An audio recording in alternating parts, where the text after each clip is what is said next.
আপনার বিচার প্রার্থী হিসাবে আপনি যদি অনুমতি দেন তাহলে আমি কিছু কথা বলতে পারি 2 মিনিট। মাননীয় হুজুর আদালত, আপনার এই চেয়ার অত্যন্ত পবিত্র চেয়ার। আল্লাহ তাআলার আরশে আজিমের পরেই আপনাদের এই চেয়ারের মর্যাদা। আমরা মুসলমান হিসাবে খানায়ে কাবাতে প্রতিদিন আল্লাহ তাআলা লক্ষ লক্ষ রহমত নাজিল করেন। এরপরেই যে রহমত নাজিল করেন সেই চেয়ারটা হলো আপনাদের এই চেয়ার। আপনি যতক্ষণ ন্যায় বিচার করবেন, ন্যায় বিচার প্রার্থীদের কথা শুনে ন্যায় বিচার করবেন, ততক্ষণ আল্লাহর রহমত, লক্ষ রহমত আপনার চেয়ারের উপর নাজিল হবে। এই পবিত্র চেয়ারে আপনি বসেছেন। আমি একজন নির্যাতিত কারাবন্দী মানুষ, আজকে 29 মাস কারাগারে।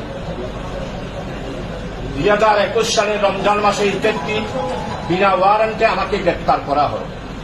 মাননীয় হুজুর আদালত, আজকে প্রায় 20 মাস মৃত্যুদণ্ডে যেই কন্ডেম সেল আছে, ডেথ কন্ডেম সেল, 19 মাস আমাকে সেখানে রাখা হয়েছিল।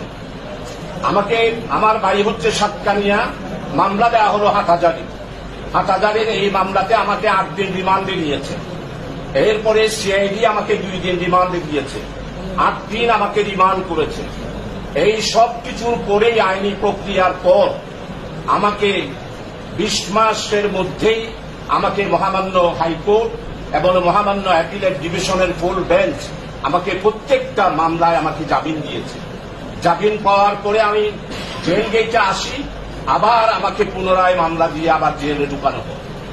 এরপরে মাননীয় আদালত সর্বশেষ আজকে 30 মাসের মধ্যে আমি যে 20 মাস কন্ডেম সেলে থাকলাম, এটা সংবিধান কোনোদিন অ্যালাউ করে না।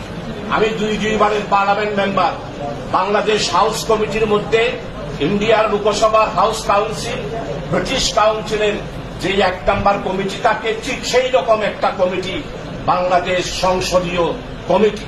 সেই 1 নম্বর কমিটিতে আমি দীর্ঘ 5 বছর দায়িত্ব পালন করেছি। জেল ভিজিটেড হিসাবে 2 বার দায়িত্ব পালন করেছি। প্যানেল স্পিকার হিসাবে 3 বার নির্বাচিত হয়েছি।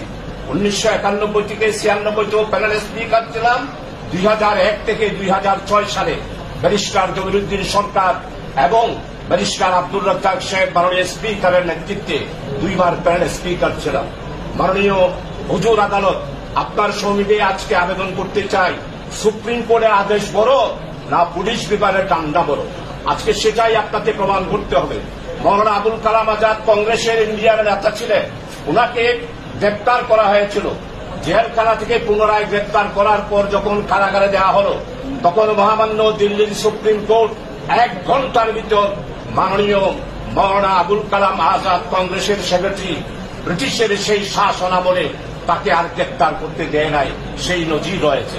আফ্রিকাতেও এইরকম অনেক কোর্টের নজির আমাদের মাননীয় আইন বিভাগের সভাপতি, আইনজীবীর সভাপতি শেখ আপনার কাছে উল্লেখ করেছেন। অনেক নজির রয়েছে।